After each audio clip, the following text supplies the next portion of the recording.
Welcome to the APN podcast. Today, we'll look at District 3, where Tammie Foote is challenging incumbent Tiffany Taylor for a seat on the Athens-Clarke County Commission.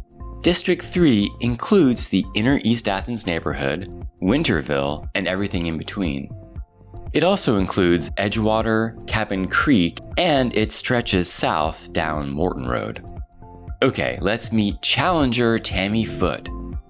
Thanks for coming on my show, Tammie. Well, thanks for having me on your show. Yeah, so let's start by getting to know you a little bit better. What do you do and how long have you lived in Athens? Oh, I was born and raised here in Athens, Georgia. I've been here all my life. I work in social services, and it'll be 26 years that I've been in the social services realm. Well, I was a case manager for DFACS, but now I work for the state office for the TANF program, which is a temporary aid for needy families program. Oh, yes, Used to of be course. the welfare, but they changed the name to TANF. Yes. Oh, what's that like? Do you meet a lot of families who? Yes. Working in that program, you meet a lot of different families of different backgrounds, and the degree of the situation, it could go from small to tall. Every day is not the same because every family isn't the same. So some may come with some minor issues, where you may have some families come with some major issues, and they may need to have other agencies come in and intervene and help with their situations. But I guess it's probably rewarding when you can help someone, right? Definitely. I've had a lot of success stories. Actually, I was talking to one today. She said she really appreciated me because as working with the families and the young ladies, because it was primarily young women who were receiving the benefits, but it was a program to become self-sufficient and to be able to help them and guide them into self-sufficiency. Yes, that was very rewarding. And to see them now still telling me, I appreciate you, very rewarding. Yes. So why do you want to be an Athens-Clarke County Commissioner? Because District 3, the district in which I live, we have been overlooked, not heard. And it's time for some changes to be made in that district. We have issues that have not been addressed. When you go to the meetings or listen to the meetings, they're not on the table. So our issues in that district don't make it to the table to even be addressed. And it's time for somebody to bring them to the forefront, because our district deserves better. Our residents deserve better than what we're being given and how we're being treated. So as a commissioner, being the commissioner, I can be that voice to bring to the table. What issues do you think that most need to be addressed? We have infrastructure issues. And I know everybody is talking about affordable housing right now, but in our district, District 3, the housing needs to be stabilized because we're being gentrified at such a vast rate. It's not going to be any housing left for the existing residents because either they're going to get taxed out or they're just not going to even be able to stay in the community. And then we have economic development. We don't have any viable jobs in our area. And we're a food desert. We need a grocery store. So if we can get a grocery store in the community, it doesn't have to be a big grocery store. It can be like a Walmart neighborhood. That'll bring not only jobs, but it'll bring healthy food into the community as well. For the people who don't drive, who walk, it could be within the neighborhood so they can get what they need to sustain.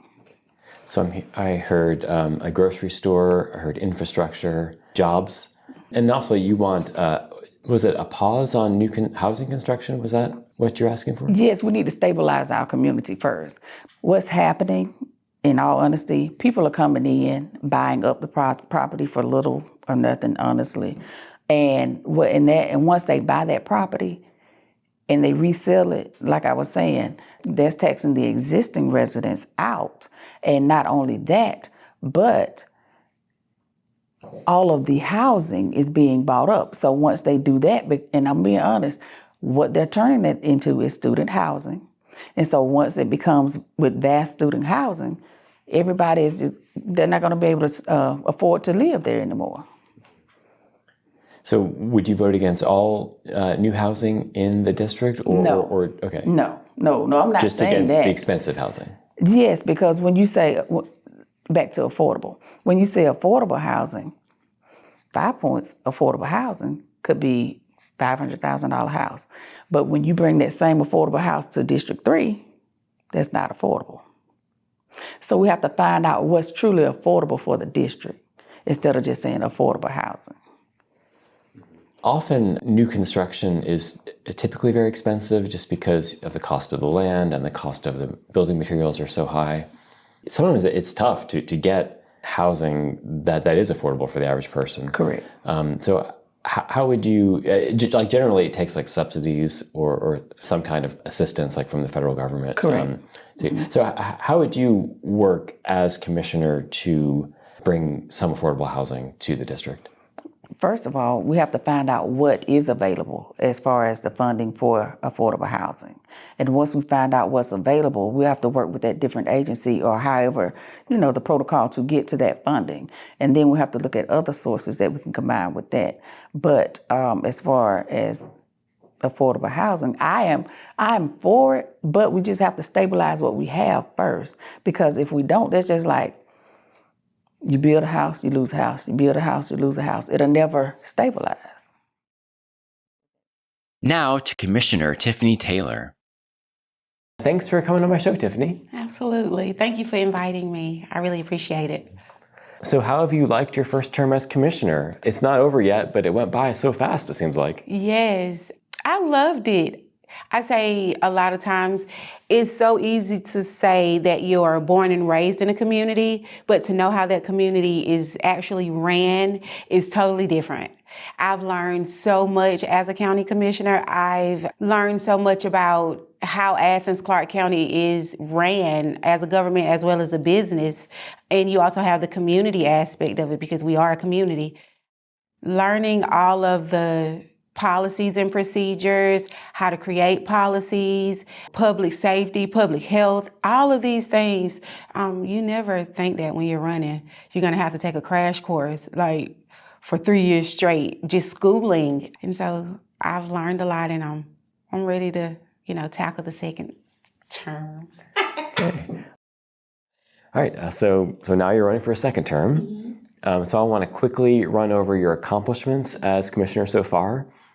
So you secured funding to reopen community centers at Broad Acres and Parkview. Mm-hmm.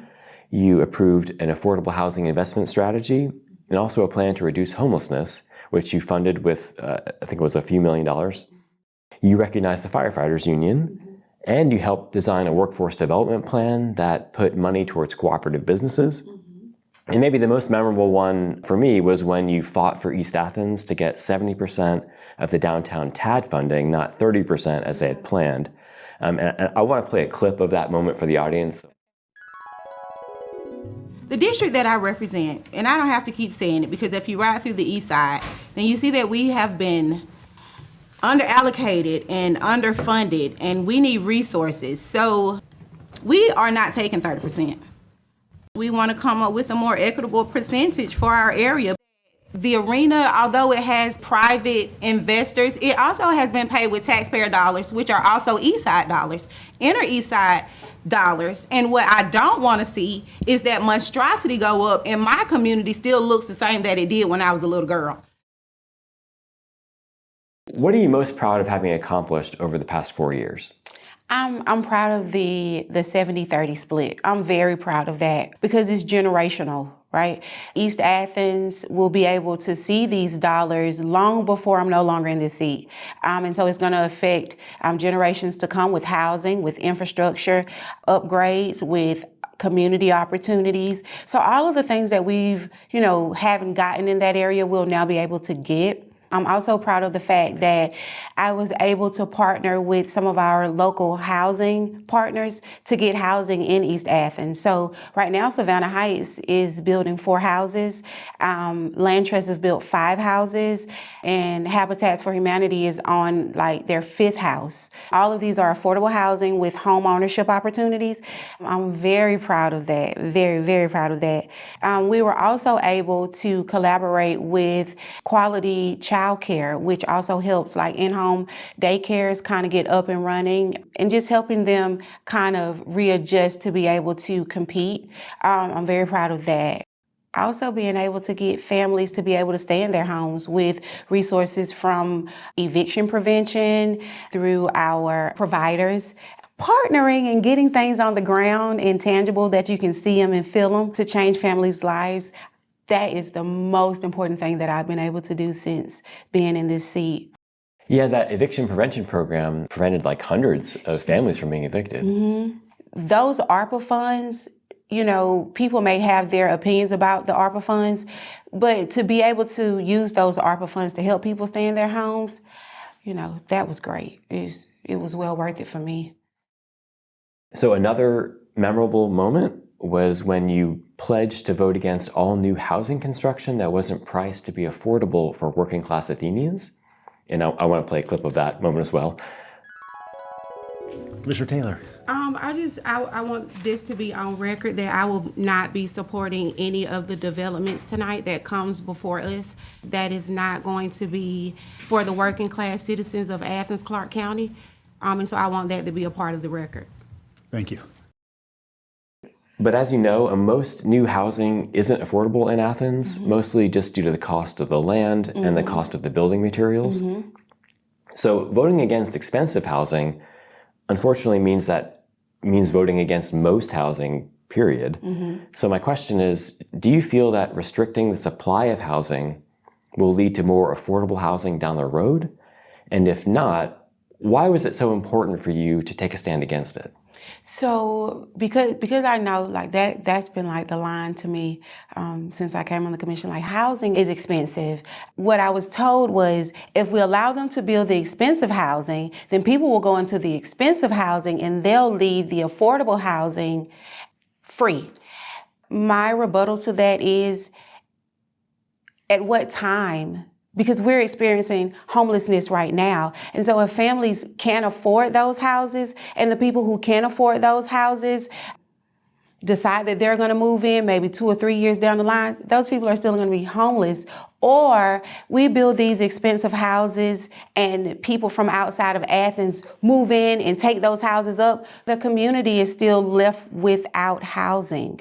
And so my question to that is, at what time, what is the timeline to be able to see some sort of relief for residents of Clarke County? I just don't think that building, density, because I know I've been to the housing courses, I've taken them, I've heard the same thing. Build, and it'll free up affordable housing because people are going to move to the new shiny things. But if they can't afford the new shiny things either, they're going to stay in place. And so that's my reason for fighting against it. I have dove head into what we can do with the strike fund, the housing fund. We have a few LIHTC projects that have been approved through the commission that are also coming online through the commission. And so those are going to be affordable, but those are apartments. LIHTC is low income tax credit. Sorry, it's low income housing tax credit. That's what it is. Yeah. And those are great. Those are great. We have them already. Columbia Brookside, Athens Flats, Lexington Flats are coming online soon. And so it is giving our families who are in that range of the 30%, the 50% annual median income. But what about those families who make a little bit over that?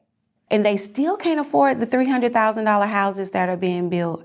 There's a sector of young professionals, families, plant workers, nurses, teachers that live in Athens-Clarke County that can't afford it, and the things that are available, they can't afford that either.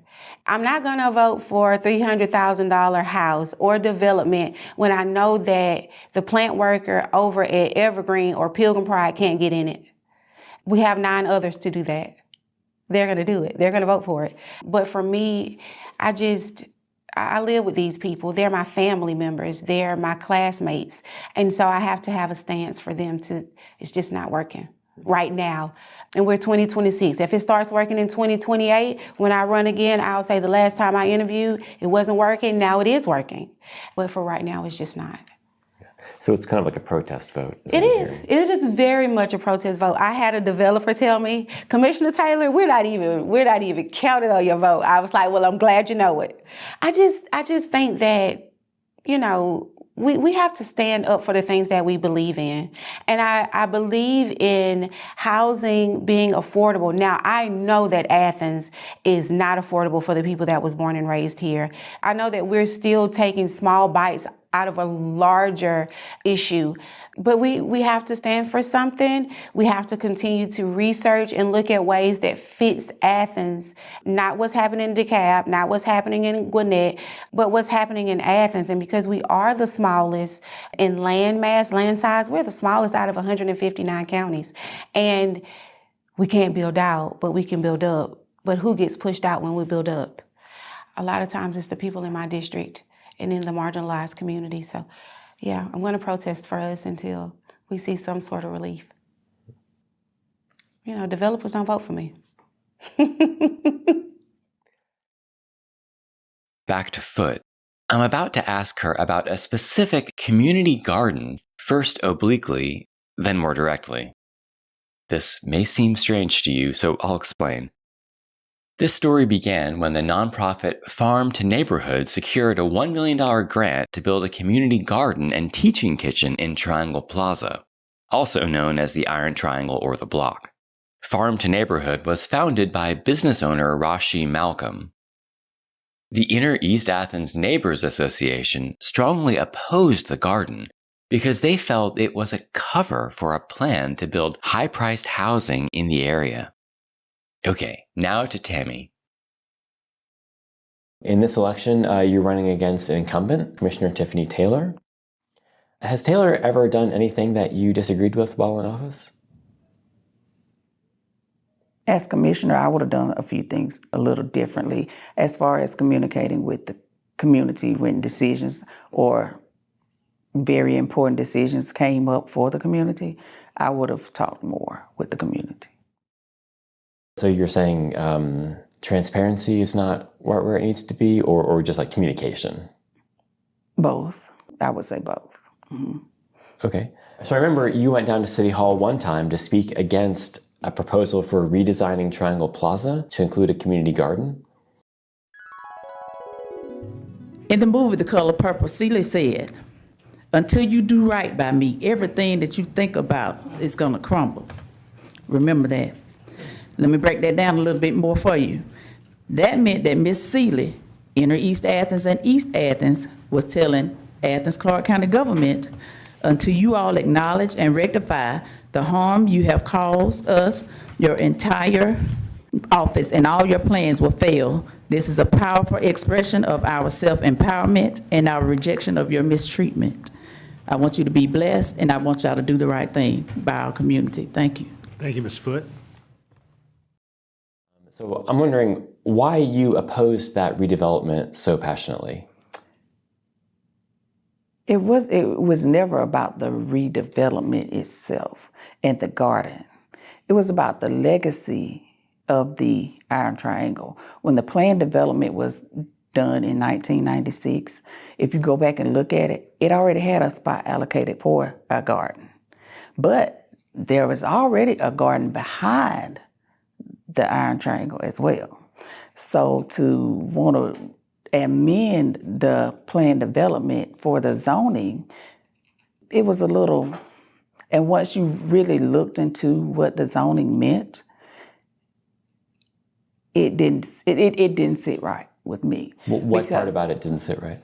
Because the zoning, and I hate I didn't bring it, I meant to bring it, that it was amended to, could allow for so say for example, if it was sold, if that area was sold after the amended plan and development, a person, whoever buys it, come in later, can build on it whatever they want to by right, because that's what developers can do. If the zoning has already been set forth for, just say, residential go to commercial or vice versa, however it is, if the person who comes in next buys it, they can do it by right, and they don't have to go back before the mayor and commission to build what they want. So your concern was that Rashi might sell the property, the triangle, to someone who might build housing on it, is what I understand? But it could be housing, it could be commercial, it could be housing, but the legacy and the integrity of the Iron Triangle will be changed. So because it's hers. I mean, so essentially she can do what she wants to do with it. But it was just the legacy and the integrity of that piece of property. But the planning director confirmed at that meeting that even if she did sell the property, whoever got it would have to maintain the existing plan development. The amended. Because it was amended. As amended, that's correct. Yes, but like I said, I forgot to bring the zoning information, but it was zoned. The amendment said it could be developed into something else, if I'm making sense. So it can go from residential to commercial. Now back to Taylor. So one final District 3 moment that I want to highlight was the vote to redesign Triangle Plaza. Rashi Malcolm, the founder of the nonprofit Farm to Neighborhood, wanted to grow a community garden on the plaza, and that needed commission approval. Your opponent spoke during public comment to oppose the plan for the garden, and her thinking was that it might allow for more housing in the area. So can you explain why you voted in favor of the community garden despite those concerns? I have worked very closely with Rashi Malcolm. I've seen the things that she's done in the community when there weren't cameras around, how she wasn't embraced by the community whatsoever. She hasn't been embraced still at the time of this interview. A lot of people still don't want her there, but I've seen her have food banks with fresh food. She's fed people. She's allowed me to host things on the Triangle Plaza. The thinking is that this building is just supposed to stay in the shape that it's in right now. I've seen, being born and raised in that area, I've seen, because we call it the block, I've seen the block be a tax shelter, a barbershop, it's been a hot wing place, it's been a laundromat, and if you were to ask someone older than me, it's been something else. So it's always been a multifaceted place where you could just have businesses, Black-owned businesses, and they thrive. A lot of my constituents, or a group of my constituents, are afraid of change. Change is scary. Change is very much scary. But if you're not willing to come to the table just to see what that change is going to be and make assumptions, then, you will be angry from lack of knowledge, and that's understandable. But because I know what Rashi's plans are, and I've seen them, and I've been in the meeting, I'm not going to let anyone talk me out of doing something that's beneficial for this community. Our children have the right to know how to prepare fresh food. They have the right to know how to plant and make their own gardens, because growing up, we learned that in East Athens. We learned that. And for residents to come out and say, we don't need that here, for me was more of the lines of something personal that had nothing to do with the community.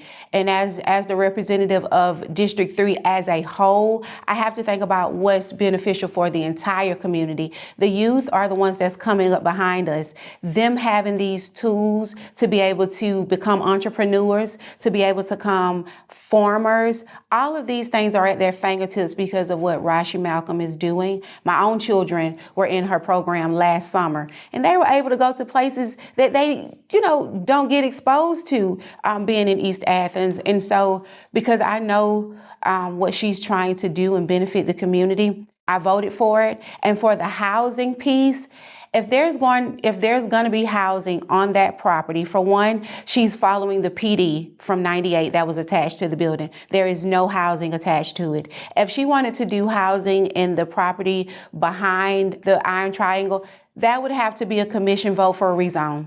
And so it would have to come back to the sitting commissioner of that district. She has no plans to do that. Now, down the line, if she has plans to do a development, she hasn't told me that it was going to be housing, but more commercial, which for inner East Athens, we could use some more businesses that recycle economic development within this community, that we can attach to the TAD, that we can attach to the 1 million that's coming every day from the core group.